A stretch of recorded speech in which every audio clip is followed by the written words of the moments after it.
buenas noches. El presidente López Obrador ha enviado a la Cámara de Diputados una iniciativa de reforma administrativa que permitiría al gobierno revocar o modificar contratos y concesiones. Esta reforma busca modificar 23 leyes en materia administrativa, por ejemplo, las concesiones de obras, la terminación de los contratos, licitaciones, entre otros, hechos que han generado un debate importante sobre la incertidumbre que esto podría provocar a la iniciativa privada. Para hablar de este tema, saludo a los colaboradores de los martes. Paula Sofía Vázquez, ¿cómo estás? Muy buenas noches, Hola, Paula. Leo, buenas noches. Gibran Ramírez, ¿cómo estás, Gibran? Buenas noches, Leo. Carlos Bravo, regidor, ¿cómo estás, Carlos? Muy buenas noches. Bueno, déjame empezar contigo porque va a decir la gente, que en la hora de opinar, una reforma administrativa, qué horror. Han caído tan bajo que ya no hay temas que se van a poner por el tema. Y la verdad es que sí es un tema árido, poco sexy, pero que es fundamental porque creo que tiene que ver con los derechos de la propiedad, ¿no? Esa es, digamos, una manera de verlo. Sí, desde luego, aunque también creo que a mí me gusta más plantearlo como una reforma que cambia las reglas del juego en la relación entre el Estado y el empresariado o la iniciativa privada, porque lo que hace es darle un mayor margen de discrecionalidad a la autoridad para terminar contratos, para empezar obras sin haber cumplido con todos los requisitos, incluso para expropiar, ¿no? Sí. Cosa que ya es muy importante decir esto, ya existe la facultad de expropiación. Claro, claro. Lo que hace esta reforma es, digamos, hacérselo un poquito más fácil al Estado, ¿no? Lo interesante aquí, Leo, es que no lo hace de una manera que implique, digamos, cambiar las reglas en el sentido de decir, mira, aquí hay una tramitología excesiva o absurda, vamos a simplificarla. No hace eso. A todos. Lo que hace es crearle un espacio de excepción al Estado para no tener que cumplir con reglas que otros sí van a tener que cumplir. Entonces, desde luego que sí es un tema que afecta, digamos, la certidumbre jurídica, que crea incertidumbre, pero además, pues sí puede afectar derechos y puede entrar en contradicción con el Tratado de Libre Comercio, por ejemplo, con el TEMEC, ¿no? Ya hay un debate sobre eso. A mí me parece importante, antes de entrar, digamos, a los detalles, ubicar un poco como el espíritu de esta reforma en contexto, porque sí hay una corriente actualmente a nivel internacional, como de que el Estado debe tratar de recuperar su papel emprendedor. Está muy estudiado que en momentos como de desarrollo, de grandes saltos tecnológicos, el Estado ha desempeñado un papel muy importante, ya sea, digamos, en la inversión pública en infraestructura o subsidiando la investigación tecnológica. O sea, eso no es un tema aquí ideológico, eso está estudiado, hay mucha evidencia respecto al papel del Estado como un detonante del desarrollo. Y, digamos, las interpretaciones más benévolas de esta reforma han ido un poco en esa dirección. El problema aquí es que, desde mi punto de vista, esta reforma parte como de un estatismo malentendido, donde de lo que se trata no es de que sea un Estado capaz de hacer bien esas cosas, de cumplir con los requisitos que el propio Estado se pone a sí mismo por razones que no necesariamente son burocracia inútil o trámites absurdos. Muchas veces tiene que ver con respetar derechos previos, con impacto medioambiental, con respetar la competencia, cosas que tienen mucho sentido, Leo. Yo creo que en este caso estamos confundiendo, o bueno, las personas que han interpretado esto de la manera más benévola están confundiendo Estado fuerte con Estado arbitrario. Porque un Estado que en lugar de decir, bueno, si estas reglas no sirven, las cambiamos, dice, no, vamos a crear una excepción para que yo no tenga que cumplirlas, no necesariamente es un Estado fuerte, es un Estado débil que no puede cumplir ni con las reglas que se da a sí mismo. Así es. Es un Estado arbitrario. Decía uno de mis mentores que uno educa con el ejemplo, ¿no? Y aquí lo que está diciendo el Estado es, yo te pongo todas estas reglas a ti, pero yo no las voy a cumplir, ¿no? O sea, se están saltando la fila, la cola, o sea, pero bueno, pero a ver, yo privado tengo que cumplir con toda esta tramitología. Tú, sector público, te saltas la cola y no haces esa tramitología. Bueno, eso no es educar con el ejemplo, Paula. No, evidentemente no. O sea, yo me voy un paso atrás en A mí estas reformas me parecen muy reveladoras de cómo se acerca al derecho la 4T. Sí. Esto es el resultado de 4 años de pagar, porque ahora sí es no solo pagar simbólicamente, sino de pagar, el no haber tenido la más mínima gana de entender cómo funciona la inversión privada en México, cómo está regulada, cómo funcionan los tiempos incluso para hacer infraestructura y obra pública, cómo se hace una licitación. O sea, a mí me llama mucho la atención estas ganas de tener el aparato para luego dedicarte a sacarle partes al aparato porque nunca jamás en la vida lo supiste utilizar. Estas cosas de... Esto es una reacción a el pago para no construir el Aeropuerto Internacional de la Ciudad de México, los pagos que se han tenido que hacer porque no supieron hacer bien las cuentas en las grandes obras del sexenio.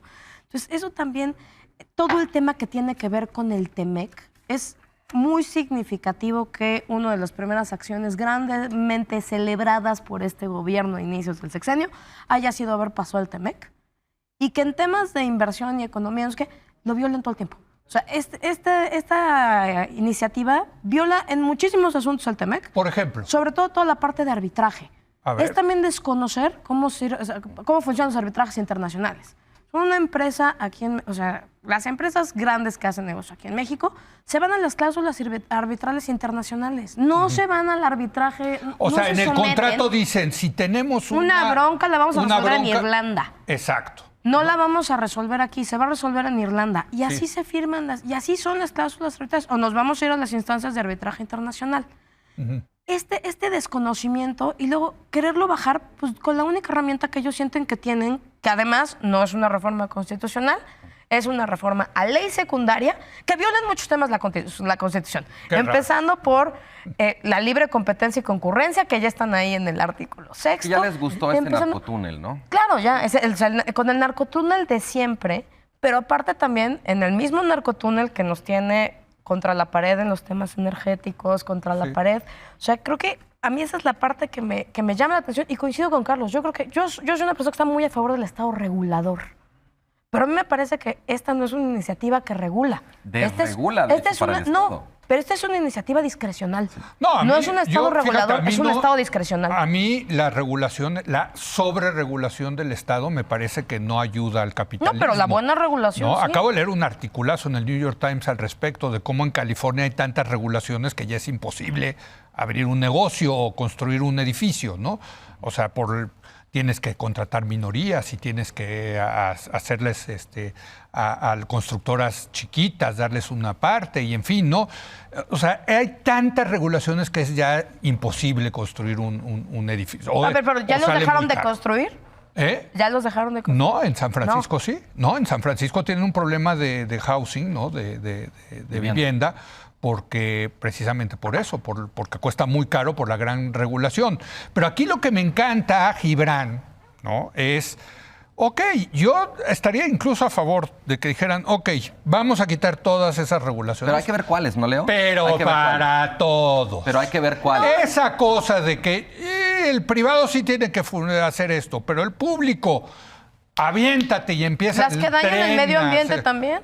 Bueno, por eso hay que ver cuáles. Hay que ver cuáles. Pero lo que sí no se vale es un trato discriminatorio a todas luces, ¿o no, Gibran? Sí se vale.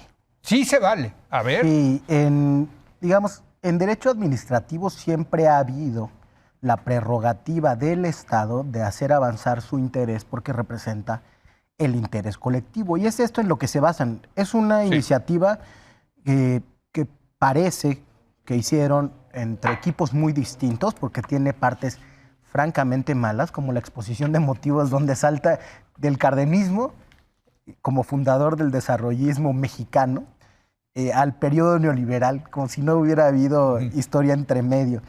Es una parte muy mala. Hay algunas aportaciones que yo creo que están bien, como el llamado juicio de lesividad, que es para sacarlo, digamos, de lo extraordinario y convertirlo en un procedimiento ordinario, y los procedimientos de nulidad y de revocación. Eso me parece que está bien. Lo que ha generado... ¿La revocación te parece bien? O sea, que te puedan revocar una concesión sin tener que justificar esa revocación.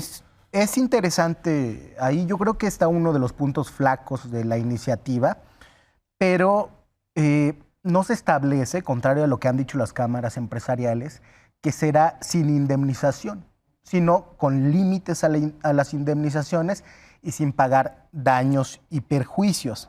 Lo que yo creo que está muy mal es esto que comentaban Paula y Carlos, que es la parte de confianza administrativa. Esa parte es terrible porque sí que le permite al Estado saltarse las manifestaciones de impacto ambiental y las manifestaciones de impacto social, básicamente. Creo que la primera parte de la iniciativa está hecha pensando en fortalecer al Estado, sí en reaccionar al neoliberalismo. Esto de la llamada cláusula exorbitante es algo que existe en países como en Francia, aunque se debilitó con las reformas neoliberales.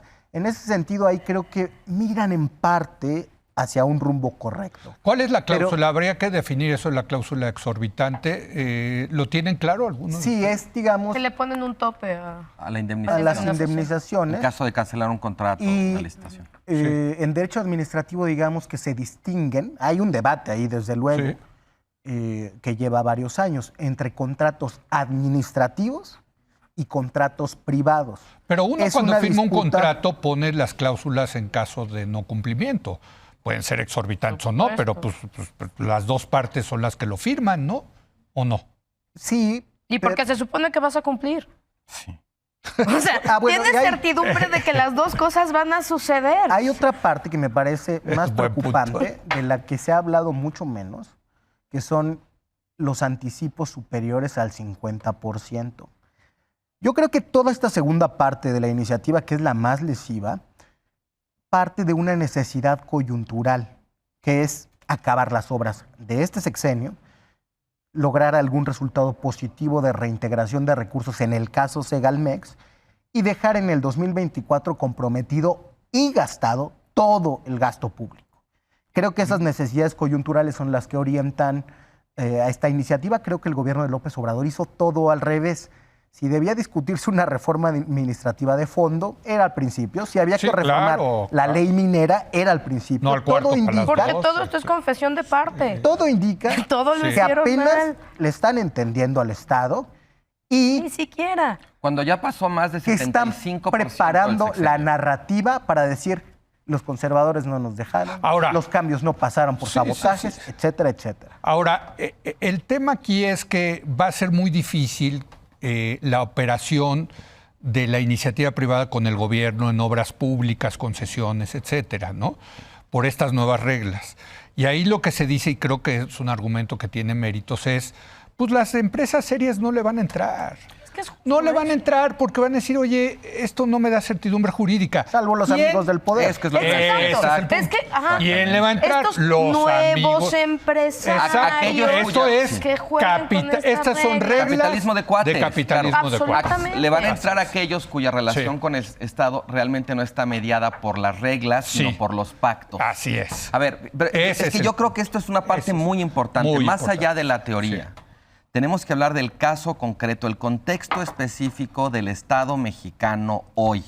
Le vamos a dar a ese Estado opaco, incompetente, en muchos casos coludido con el crimen, en otros casos que se entiende muy bien con el alto empresariado y no porque uno u otro cumpla las reglas. A ese Estado le queremos dar este margen de discrecionalidad. A mí me parece una locura. Es otra vez poner la carreta por delante de los bueyes. Primero tengamos un Estado capaz de controlarse a sí mismo, de cumplir con sus propias reglas, y luego le podemos dar más poder. Pero darle más poder para brincarse las reglas me parece una receta condenada al fracaso. Número 2.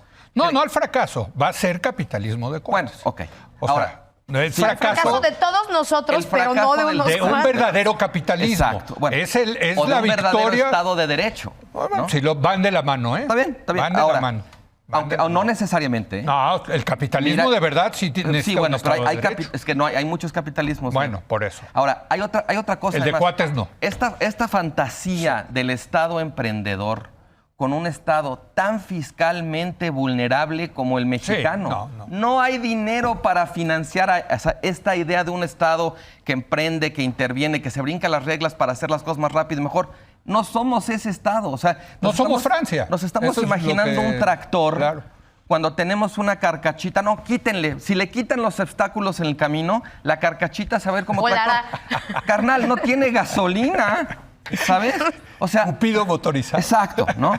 Y finalmente también me parece como, o sea, no tenemos que ir demasiado lejos en la historia. Fíjate nada más en las noticias. El ejército construye un desarrollo turístico en una zona protegida. Reserva de la biosfera. Sí. El Tren Maya, bueno, o sea, está devastando. Cualquier cantidad de recursos para detenerlo se las pasan por arriba. Y está devastando el medio absurdo ambiente. de la refinería que no va a producir y cuando produzca ya nadie va a comprar. O sea, todas estas inversiones pocas, pero simbólicas y sobre todo, digamos, representativas de este proyecto, le queremos dar más margen para hacer eso. Lo que dice Gibran es que más bien están reaccionando a eso, están preparando la narrativa de esas obras, ¿no? Pero le están dejando el camino al siguiente gobierno también. Para otras, ¿sí? ¿No? Y insisto, aquí a mí lo que me preocupa es... Yo sí tenía la esperanza de que López Obrador resolviera el tema del capitalismo de cuates, cuando hablaba de la mafia del poder y etcétera. No. Se ríen, pues ustedes estaban más de acuerdo con él. Imagínate, pues sí. Yo ni voté por él, ¿no? Pues sí, pero bueno, pero el tema... La mesa de los ilusos, eso ya lo sabemos. No, bueno, pero el tema es que al revés, vamos a acabar con un capitalismo de cuates. O sea, muchos son los cuates del pasado, ¿eh? Porque claro, los cuates de siempre. Y otros son nuevos son los cuates de toda la vida. Ni si quieres que haya habido cambio de cuates. Hubo uno que sí, ¿no? Que está en el sector turístico. Ese, al parecer, le ha ido muy bien, ¿no? El de Vidanta, ¿no? El señor Chávez. Sí. Pero, en fin. Tú también era cuate de los presidentes del pasado. También, pero es más cuate. O es más cuate. Es más cuate. Subió en el cuatómetro. Pero hay un cuate, dentro de los cuates hay un cuate, El primer lugar del cuatómetro. Ese tiene la tecnología perfecta, ¿no? Ese siempre, es el amigo de siempre cae parado, ¿no? Paula, Sofía. Yo retomo lo que dice Carlos, ¿no? O sea, primero vamos a hacer vamos a plantear esta iniciativa en la realidad, ¿no? O sea, nos vienen a plantear una iniciativa como si tuviéramos un Estado que en estos 4 años dejó de ser corrupto, que en estos 4 años limpió la manera en la que se hace obra pública, que en estos 4 años eliminó el capitalismo de cuates y entonces como todo eso funciona a la perfección, pues entonces se entiende que tenga temas, que tiene los intereses públicos, vamos, no le tienes que pedir una mía porque ellos ya lo traen desde antes. Sí. Entonces estamos en ese mundo mágico en el que ellos creen que de verdad sí gobiernan. En ese mundo mágico, pues claro, una iniciativa en la que dices, denos chance de hacer más fácil las cosas, podría tener sentido. Pero estamos en una donde hay fraude de Segalmex, tenemos militares construyendo en reservas, más, o sea, todo lo que ya mencionó Carlos. Y es decir, esta no es una reforma con la que vayan a exorcizar al capitalismo. No. O sea, creo que ya sabemos, la historia de los últimos 10 años, 15 años nos ha enseñado que el capitalismo no se le puede exorcizar, y menos desde un Estado como el mexicano. Lo único que vamos a tener es un capitalismo más voraz, un capitalismo más contaminante, un capitalismo con peores inversionistas. Y del otro lado, un Estado más corrupto. Por supuesto. Porque cuando hablamos de capitalismo de cuatro, del otro lado están los funcionarios públicos. Porque vas a tener un funcionario que ya palabró el 50% del anticipo. Claro. Porque ya palabró las licitaciones. Porque no se están sujetando a las reglas internacionales para hacer las licitaciones internacionales. Sí. Porque todo va a ser por abajo del agua. Gibran.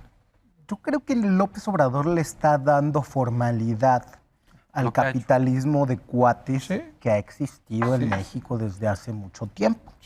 Estos pactos que realiza con empresarios para asignarles grandes tramos del Tren Maya que cambian a capricho, pues eran acuerdos que se tenían también con Peña Nieto, pero en los que había que simular en la licitación, encargarle a un despacho que supiera más o menos el manifiesto de impacto ambiental. Es decir, todo eso ya existía y en este sexenio se hacía también. ¿No será que con esta reforma se pretende preparar el terreno para el litigio que venga después de este gobierno? ¿En qué Para que se sentido? juzgue si aplica o no aplica la retroactividad de Es la que sí, norma por exacto. ser en favor del interés público. ¿No será que nada va a cambiar en la práctica del gobierno, sino que solamente se está intentando incidir en las decisiones que tomará en el futuro la Suprema Corte de Justicia? Porque yo creo que eso va más bien por ahí. Ahora, asignación directa para estatales se hace así y las tranzas se hacen en la subcontratación. Hoy es lo de hoy es las asignaciones Confianza directas y sobre todo administrativa. las De hoy, de Fuerzas todo el Armadas. sexenio ha sido. Sí, por eso, lo de hoy. me Lo de refiero, confianza lo de este administrativa, sexenio. bueno, se ha venido haciendo con cierta formalidad desde que lo decretó López Obrador, pero no está en ley todavía. Me preocupa más lo de la recuperación de inmuebles y que se hable abstractamente de recuperar inmuebles y patrimonio de órganos descentralizados del Estado. Pongo un ejemplo. A ver. La UNAM es un organismo descentralizado, Sí. aunque tenga autonomía. Ajá. Si esto se aprueba, podría por lo menos entrar en controversia si la presidencia de la República tiene o no tiene la potestad de recuperar ciudad universitaria, ¿no? Dado que para que se use en otra área del gobierno, dado que es un órgano descentralizado del gobierno federal. En esas cosas creo que no se puso mucho cuidado. ¿O sí? Tampoco O sí. Tampoco han reaccionado a eso las cámaras empresariales, sino nada más a lo de que no les van a pagar daños y perjuicios. La verdad creo que una iniciativa como esta requeriría mucha más discusión y presentarse al inicio de un gobierno, porque lo que plantea es un camino para llevar a cabo acciones de proyecto de gobierno. Pero cuando se está acabando el sexenio, uno no puede más que pensar que es para mirar atrás con menos consecuencias legales. Nos queda una última vuelta y yo creo que hay que también ver el otro lado de la moneda. He leído argumentos interesantes en el sentido de que esta iniciativa es la que se merece nuestra clase empresarial, por agachona, por no defender el capitalismo competitivo, ¿no? Claro, los cuates del capitalismo están felices, esos van a seguir mejor que nunca. Pero hay toda una clase empresarial, ¿no? Que son los pequeños y medianos empresarios que nunca van a poder aspirar a dar el paso. Estar en esa liga. Igual estar en nunca los esa han liga. pelado, ¿no? Sí. Siempre los grandes ganan Pero entonces todo. esta cosa de los arreglos de las clases empresariales con el gobierno acaba en iniciativas como esta, donde se hace muy transparente que lo que quiere el gobierno y los grandes empresarios es un régimen de este tipo. ¿Tú qué opinarías? Sí, ¿Qué bueno, opinarías al yo creo respecto? que en efecto, lo que esto favorece es más un régimen de negociación que de reglas. Sí, ¿no? así Y es. quizás el ejemplo paradigmático en este sexenio que ha operado así es cómo se ha gestionado toda la reforma eléctrica, ¿no? Vamos a negociar caso por caso, ¿no? Entonces, hay una empresa Iberdrola que se tiene que ir porque con ellos no negocian. Hay empresas gringas que a través del embajador, pues, están logrando ahí más o menos sacar adelante su inversión y no se van a ir, ¿no? Perdón que te interrumpa, ya sé que te choca, que te interrumpe, pero una de las Ya me cosas acostumbré, importantes de las indemnizaciones en caso de que no se cumplen los contratos, etcétera, lo de la línea 12 La del línea metro. 12, la línea 12. ¿Cómo se resolvió la línea 12 del Exactamente. metro? No por reglas, O sea, sino que se sentó con el cuate, el mayor El más cuate, cuate de todos los el cuates. más cuate de todos, y ahí se pusieron de Es acuerdo. que aquí es donde yo quería contestar lo que dijo Gibran. Sí. El capitalismo de cuates ya existía, desde Sí, luego. claro. Yo no recuerdo ningún gobierno que se haya atrevido a querer legalizarlo como lo trataría de legalizar esta iniciativa. Esto sí es nuevo. Sí. Esa desfachatez de decir, Sí. pues así hacemos las cosas de todas maneras, sí. ¿no? Y sin hacerse cargo de todas las consecuencias que tiene y de todo lo que contradice su propio Aunque los discurso. extranjeros no lo van a permitir, ¿eh? Bueno, porque está lo del Tratado de Libre Comercio. Exactamente. Yo quisiera terminar diciendo que si las reglas son absurdas, si los requisitos son excesivos, Quiten. se puede ir por la vía de reformarlos. Insisto, viendo cuáles y por qué. Porque aquí esa condena genérica de la burocracia y los requisitos se brinca los detalles, que muchos de los detalles son temas que nos importan. Derechos, medio ambiente, impacto social, ¿no? Que no son baba de perico. Son cosas que están ahí por una razón. Y una razón que si examinamos seguramente vamos a creer que sigan ahí. Pero esta cuestión como de legislemos para que el Estado pueda brincarse las leyes en lugar de reformar las leyes, pues sí, lo único que hace es abrir un mercado mucho más amplio, que insisto, ya existía, pero hacerlo legal, donde se negocian más pactos y se ignoran más normas. ¿Tú cómo ves en la parte del otro lado, los empresarios? ¿No? Alguien me decía, alguien muy cercano me decía, es que en México para ser realmente millonario, o sea, realmente rico, si tú le rascas es porque tienen una relación con el gobierno. Yo creo que No solo en México. Ajá. No, O sea, no, perdóname. No, o sea, Bill Gates es multimillonario porque patentó unas... Pero es uno de... O sea, Bueno, o sea, no, son hay otros una golondrina no hace verano. Y tiene relación con muchos gobiernos. Son claro. Por eso, más pero a ver. excepciones que las reglas en No. cuanto En a otros la países relación que tú capitalistas, sí, muchos putrimillonarios, billonarios, es porque inventaron una cosa, lo pudieron Y porque el Estado implementar, financió la investigación en ciencia y tecnología. En algunos casos sí, en algunos... O Acá porque ellos todos... incidieron en las regulaciones para que no los castigaran a la hora que Entonces ya, empezaron a a ver, hacer entonces todo es capitalismo de cuates. No, ya se no, acabó. no, tampoco. Por ejemplo, en el libro que no ha querido citar Carlos, de la doctora Matsukato, que habla del Estado emprendedor, Exacto. se da cuenta de cómo algunos de los productos estrella del capitalismo contemporáneo, por ejemplo el iPhone, todos tienen detrás investigación subvencionada mayoritariamente por el Estado. Entonces, pues sí, podemos decir que Steve Jobs, la genialidad, nuevos- etcétera, Es que no es solo etcétera. Matsukato, es Jobs toda una escuela de investigación económica que Claro, apunta en esa dirección. a ver, los viajes a la Luna, que por cierto vamos a volver a tenerlo, tuvieron externalidades positivas muy importantes para el mercado, sin duda financiadas por el contribuyente Desde de los Estados Unidos. ferrocarriles, Pero Leo. a ver, ¿quién me va a negar que Steve Jobs se volvió putrimillonario billonario? Porque era un genio. Yo te voy a negar que no puede ser un argumento a partir de un caso. Más que porque era amigo del presidente. Perdóname. Pero otra vez, No, pero estamos ahí, Leo. porque se benefició de estamos investigación peleándonos- pública. No estamos peleándonos porque un gran... Nadie le está el dinero restando de algún mérito a Steve mexicano Jobs. se está Lo que no queremos es lastimando de restarle un No mérito hay al un Estado. Steve Jobs mexicano. ¿Por qué no hay un Steve Jobs mexicano? Y sí hay muchos que son amigos del presidente. Porque hay un Carlos Slim. Bueno, Ajá. ya hablaste del cuate, más cuate, ya. pero en fin. No, yo veo una contradicción muy interesante entre la exposición de motivos que va con es el interés colectivo, es el Está horrible bienestar, la exposición es de el, motivos. o sea, Una demagogia. la hizo ChatGPT.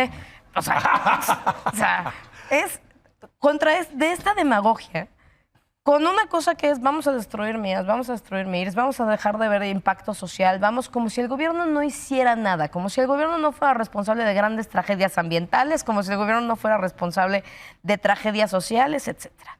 Y luego esta cosa que se confirma tristemente en nuestra hipótesis de principio de sexenio, De los derechos. que es los derechos para el presidente, los derechos humanos son neoliberales. Son producto del periodo neoliberal.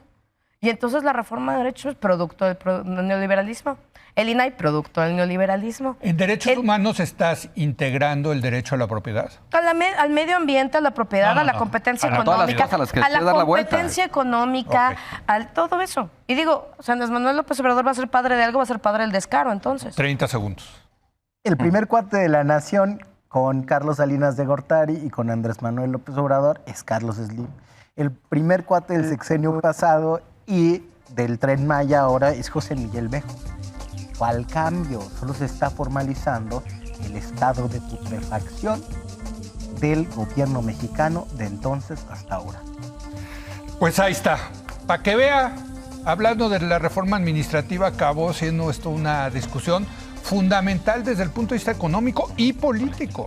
Político, Una ¿no? de economía De política. economía política, totalmente.